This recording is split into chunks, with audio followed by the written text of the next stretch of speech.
Okay, so in our module number 1, we were able to discuss the types of variations, namely the direct, the inverse, the joint, and the combined, which also include the direct, square, and the negative direct variation.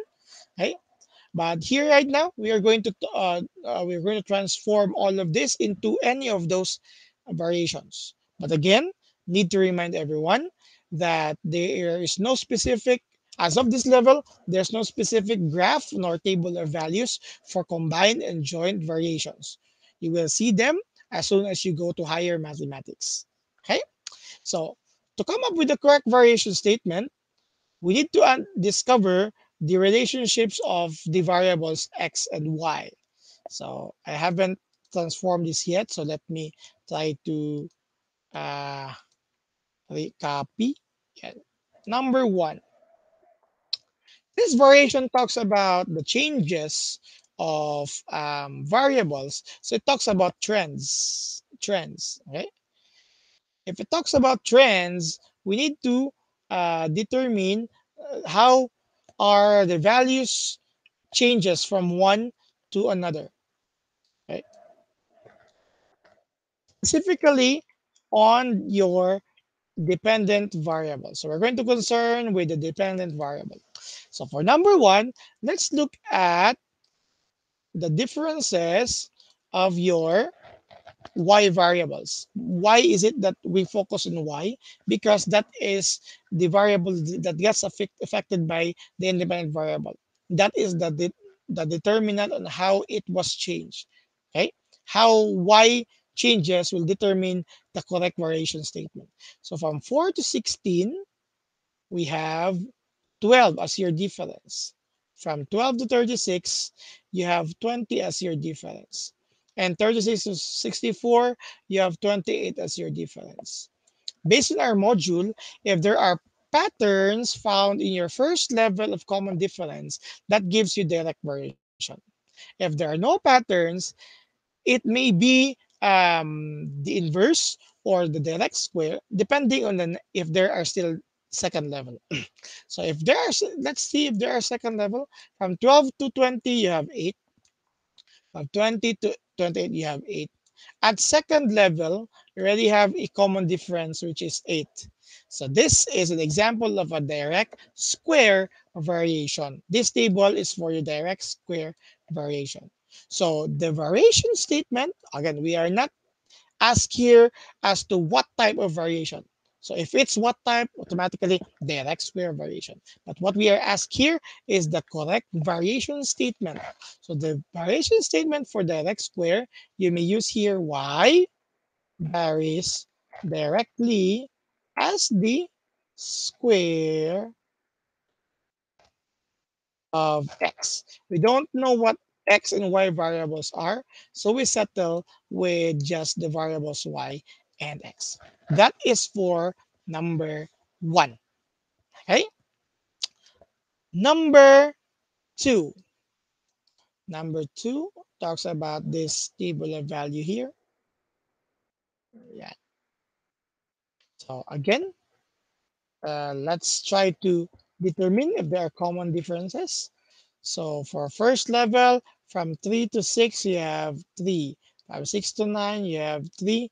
From 12 to 12, you have 3.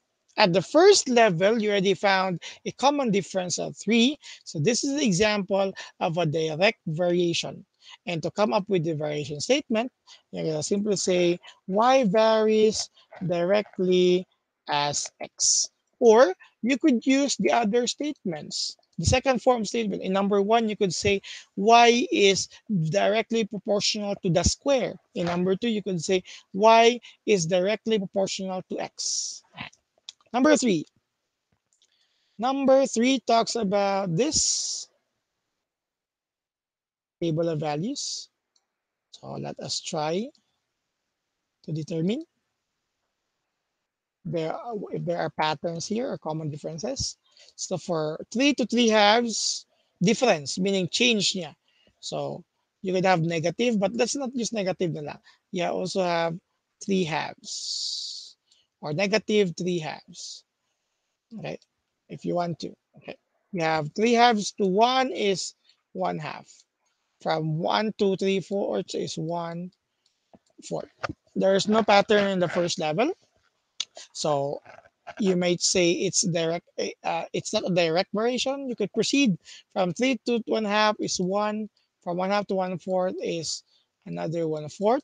There's no there is no pattern in the second level.